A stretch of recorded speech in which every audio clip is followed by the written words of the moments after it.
In my last video, I discussed helmets, mostly the cultural issues around why the thousands of Viking Age Norse graves archaeologists have dug up were filled with lavish goods and weapons, but didn't contain helmets, except one from Norway. All of the other helmet finds in and around Scandinavia have archaeological problems, and this video will focus on the helmets that have actually been found and why I'm skeptical about their usefulness in reenactment. When you're trying to understand historical artifacts, especially if you want to be as historically accurate as possible, there are four big things you need to examine, and they are place, where the item was found and where it came from; time, so when the item was made, used, deposited, disturbed, and found; culture, the people that made and used the item; and context, is the world around the item and how it would have been used within that. Ideally, a person's entire kit, everything that they wear and use in reenactment, should match those four things.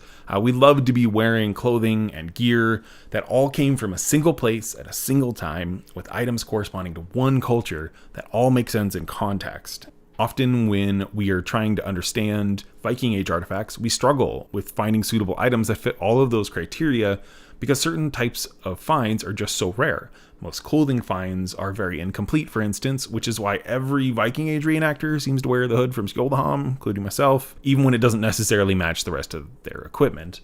I think I'll make a longer video on the subject of understanding artifacts soon. For now, just think about place, time, culture, and context. Gjermundbu, Norway. This is the one true Viking helmet, the one Viking Age helmet that was found in Scandinavia that is really complete enough that it could be entirely plausibly reconstructed for use in reenactment. The construction is very similar to the migration and Vendel era helmets from a few centuries earlier, but simple and plain without many of the decorative elements that made those helmets so awesome. The iron plates that made up most of the helmet were thin, about 1 millimeter thick in some places, which translates to like 20 gauge in modern steel plate thickness. For comparison, most helmets that people use in reenactment battles are 2 to 3 times as thick as that. The Gjermundbu helmet was found in a burial in southern Norway. Less than half of the helmet was found, and the reconstruction that you see is probably wrong. The pictures you see are the original pieces attached to a plaster shape underneath for support by archaeologists. It's still the best helmet we have from Viking Age Scandinavia, and at least there's enough of the Gjermundbu helmet to be able to make like a sensible reconstruction. In the Gjermundbu grave mound, there were 2 burnt male bodies, some weapons, and some horse equipment. The grave also contained a suit of male armor, the only semi-complete set of armor from the Viking Age. There was a piece of a helmet found in a place called Lokrum in Gotland, a little island off the east coast of Sweden. It actually meets all of our qualifications pretty well, being from the Viking Age, belonging to Vikings as far as we know, and found in Scandinavia.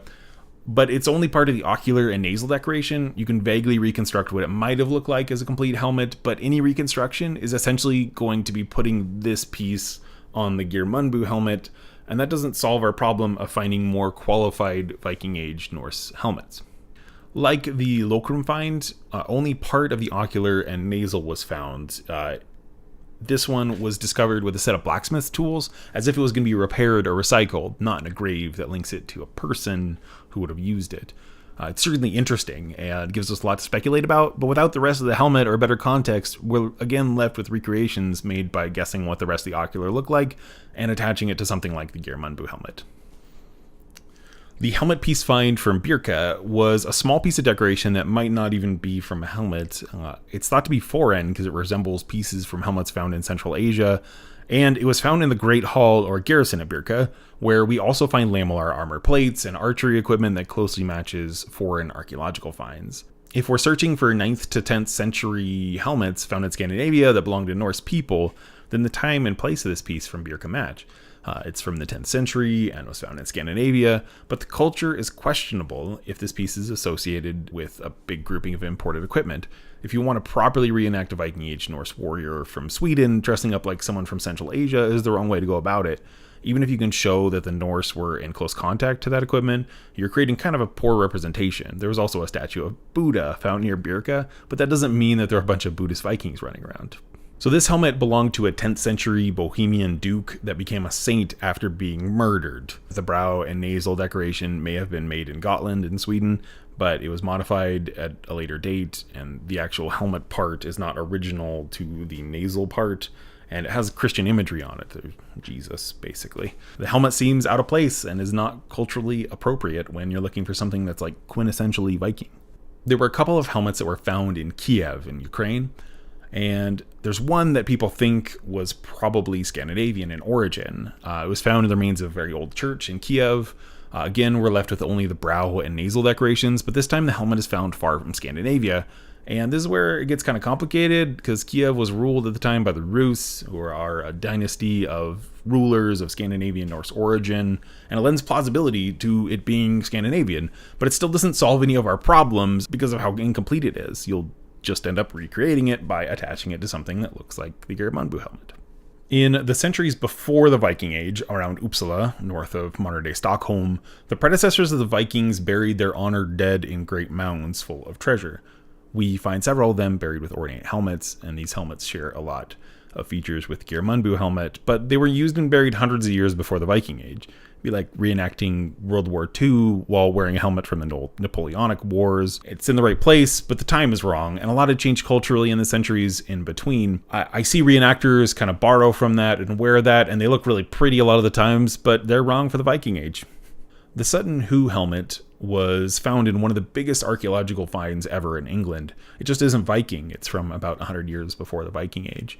It was found in a burial in eastern England, not in Scandinavia, and it really represents an entirely different culture from the Norse. The Coppergate helmet is really well preserved. It was found in York. A lot of people then think that it must be Viking because they associate York with the Vikings a few centuries later, but it's not Viking. The construction's been dated to the 7th or 8th century before the Vikings ever got there. The art style and prominent Christian inscription on the top are clear indications that this did not belong to a Norse raider, but rather to an Anglo-Saxon. I really love the Pioneer helmet and the other boar-crested helmets. There are several of these helmets found in the UK. They're similar in construction to the Coppergate helmet with little boar figurine right at the top, date to around the 7th century before the Viking Age, and they're not in Scandinavia. There are other helmets I see people use in Viking Age reenactment, Nizdovo in Russia, and some other Eastern things, and really those are Eastern things. It's not that Viking Age people or Vikings or Norse people would have not seen them. It's just that we don't have evidence that they wore them or used them. Things get confusing in the Viking Age when Norse people were raiding, trading, conquering, and settling across such a vast area. If they had contact with these other cultures and other lands, they traded with them, and even lived among them, is it impossible for them to have used these foreign helmets? Of course not. We know that the Norse prized some foreign-made goods, like Frankish swords and Eastern silk, glassware from the Rhine. We find those items commonly in archaeological finds, but helmets are still rare, and foreign helmets in a purely Viking Age Norse context are even rarer.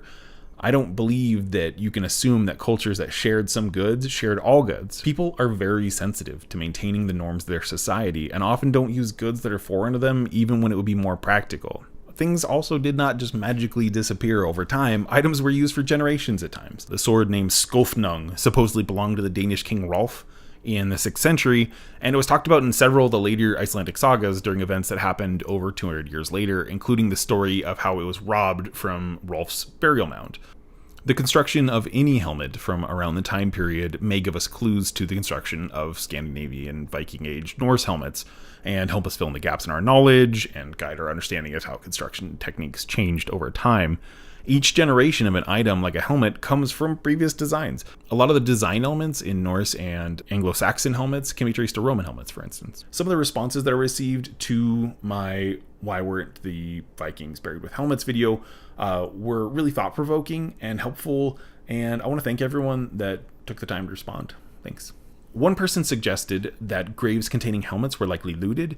We know that graves were robbed even, like King Hrolf's sword being taken from his grave, or many years later when we dug up several big graves, we found that they had already been dug into and partially looted. I still believe that leaves a lot of graves that were undisturbed and found with riches but no helmets. It doesn't really make sense to me that someone would dig open a burial mound and pull out maybe just a helmet, but leave like gold and silver behind. The thousands of graves at Birka should have contained helmets with their swords and jewelry and other fine things, but they didn't. Some other suggestions were that helmets hide the face, and that perhaps the dead wanted to be recognized by the god, so they couldn't hide their face. Another suggested that helmets were put on top of the graves like grave markers, sort of like how in World War II you you put it on top of the cross or something after someone died. Those and a few of the other suggestions that I heard are interesting and may have some merit, but I don't see strong evidence for them either way, just from what I know. I think it ultimately points to some cultural reason that helmets were just not items that were supposed to be buried in the era, and I still don't know why. A few other people said inheritance, that perhaps they were inherited. And that's something I mentioned in the original video, is that maybe the helmets were inherited and they were supposed to be passed down. That actually makes a lot of sense to me, but it still leaves me with the question of why helmets are something that's inherited, but swords or something are not. Thanks a lot. I'm going to keep doing this. I don't really have any long-term plans for this channel except to just keep making videos about things that I'm interested in and hoping that people want to watch them. So every little bit of positivity that comes my way is amazing. And I'll make another video soon. Thanks.